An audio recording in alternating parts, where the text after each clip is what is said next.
Welcome to the Unit 9 mini-series of lectures. I'm Miss Timmons, and today we're going to be covering part of topic 9.1, looking at how new technologies change the world in the 20th and 21st centuries, and more specifically, we're going to be looking at communication technology. Let's very quickly go back in time a little bit and look at how communication technologies have affected the world before 1900. The Gutenberg printing press allowed for the wider publication and distribution of written material, which revolutionized communication and led to growing literacy. When Magellan's fleet set sail in the early 1500s, his ships used cannon fire as a signaling system to communicate. Then in the 1800s, we see the first telegraph and the development of Morse code, which enabled instant long-distance communication. By 1892, you could actually pick up a phone in New York and speak to someone in Chicago. Now, I'll hand it back to Ms. Timmons to bring us up to speed on the developments of the 20th century. Most of the communication technology that we are familiar with and use to some degree now was developed in the 20th and 21st centuries. So we have radio, TV, internet and email, smartphones, social media, all of the things that we know and love today. So how exactly did these technologies change the world after 1900? Let's take a quick look at two very good examples we can use to answer this question. The first technology we're going to take a look at here is the radio, and let's see what Joseph Goebbels, the Nazi propaganda minister, said about the role of the radio in the rise of the Nazi Party. It would not have been possible for us to take power or to use it in the ways we have without the radio. It is no exaggeration to say that the German Revolution, at least in the form it took, would have been impossible without the airplane and the radio. Radio reached the entire nation, regardless of class, standing, or religion. That was primarily the result of the tight centralization, the strong reporting, and the up-to-date nature of the German radio. We don't immediately think the radio when we are talking about or thinking about what caused the rise of the Nazi Party in Germany. However, this is exactly the claim that Goebbels is making here, that the radio was very impactful on their tightening of control in Germany. Now let's switch gears and take a look at the impact of social media on the Arab Spring. The Arab Spring refers to a series of anti-government protests, uprisings, and rebellions that spread across the Arab world, but began in Tunisia. The Arab Spring really began in 2011 and really took off in Tunisia with the self-immolation of a man named Mohamed Bouazizi. This event was filmed and shared on social media, and this marks the beginning of when people really started to see social media as a crucial component of the Arab Spring. The success of the protests in Tunisia spread rapidly across the region.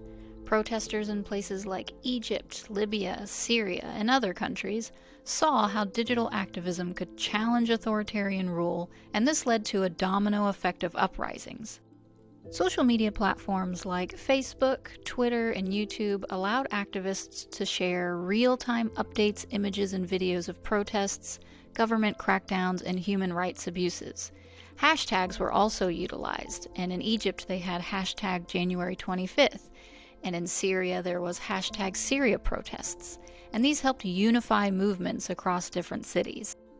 The consequences of the Arab Spring were varied across the region. However, three deposed leaders that we're going to talk about are Gaddafi in Libya, who was deposed and killed after 42 years in power as a result of the Arab Spring. In Tunisia, President Ben Ali was deposed in January 2011 and ended up fleeing to Saudi Arabia after 23 years in power. And in Egypt, Mubarak was forced to resign after 18 days of mass protests, which marked an end to his 30 years in power.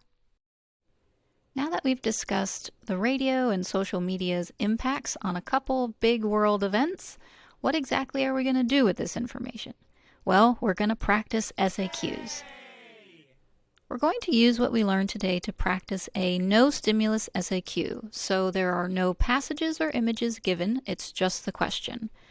And as you know, SAQs have three parts, Part A, Part B, and Part C. We're going to walk through just one part in this lesson to keep it short. Our prompt is to identify and explain one way in which advancements in communication technology in the 20th and 21st centuries influenced political movements. In this video, we have already talked about two new communication technologies, which would be the radio and social media, and the political movements we've discussed have been the Nazis coming to power and the Arab Spring. So we are going to use what we learned today to apply to this SAQ question. Now, it's important to remember that for the SAQ on the exam, you must write in complete sentences. Bullet points or short phrases will not be accepted, and you might as well leave your answer blank. Now, today we're going to use the T method, TEA, to structure our responses. T stands for topic sentence, where you want to clearly restate and answer the prompt. E is for evidence. That is where you're going to provide a specific historical fact or example that supports your topic sentence. And finally, we have A for analysis. This is where you explain how or why your evidence answers the prompt. Now go ahead and pause the video here while you write your response to this SAQ prompt. After you're done, restart the video and we'll go over a couple examples of what an answer could look like. Here we have two example responses, one using the radio, the other using social media. So let's go ahead and take a look at the first response. The development of radio as a mass communication tool in the early 20th century allowed governments to spread political messages more effectively, influencing public opinion and mobilizing support.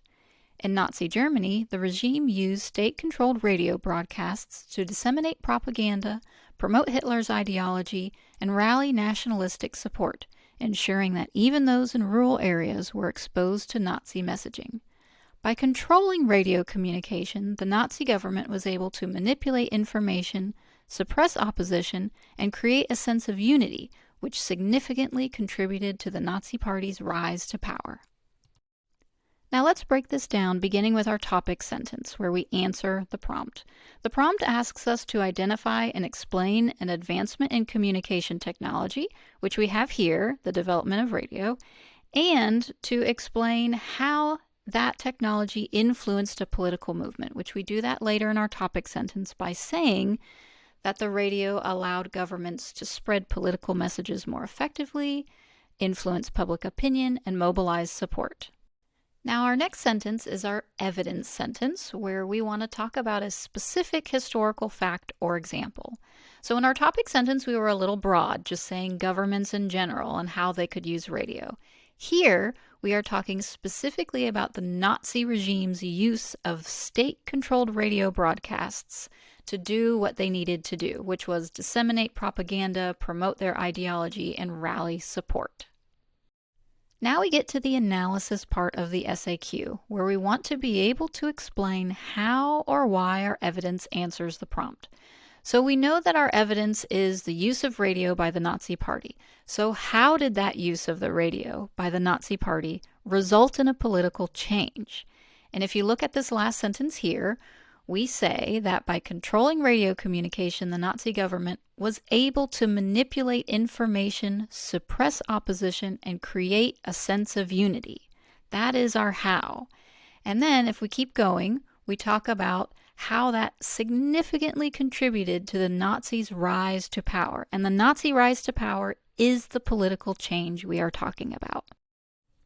Here's another possible answer to that same SAQ prompt. Communication technologies such as mobile phones, the internet, and social media played a crucial role in shaping political movements by spreading information and mobilizing support. During the Arab Spring, activists used social media platforms like Facebook and Twitter to organize protests, share real-time updates, and expose government crackdowns, contributing to the overthrow of leaders in places like Tunisia and Egypt. By reducing geographic barriers and allowing rapid information sharing, these technologies empowered grassroots movements and challenged authoritarian regimes by allowing activists to bypass state-controlled media outlets. Now we're going to break this down by sentence just like we did last time, starting with our topic sentence. We want to clearly restate and answer the prompt, which is to identify and explain an advancement in communication technology, which we do in this sentence. We identify mobile phones, the internet, and social media. And then we want to also explain how those influenced a political movement. And so we do that in the latter part of the sentence. They played a crucial role in shaping political movements by spreading information and mobilizing support. In your evidence sentence, you want to provide a specific example that backs up your topic sentence. So what we've done here is we have mentioned the Arab Spring, which is our specific example of political change or political movement, and we have mentioned social media platforms like Facebook and Twitter, and that's our specific identification of a communication technology. Then we tie it together, and we say that those technologies were used in the Arab Spring to organize protests, share real-time updates, and expose government crackdowns. And the consequence of all of this was the overthrow of certain leaders. In the analysis portion of the SAQ, we want to explain how the use of social media during the Arab Spring resulted in political change. So our political change is the challenging of these authoritarian regimes across the region. How social media allowed that was by reducing geographic barriers, allowing for the rapid sharing of information, and allowing activists to bypass state-controlled media outlets. Thanks for watching. Remember to like, share, and subscribe. And if you have a specific topic you'd like to see me cover, just drop it in the comments.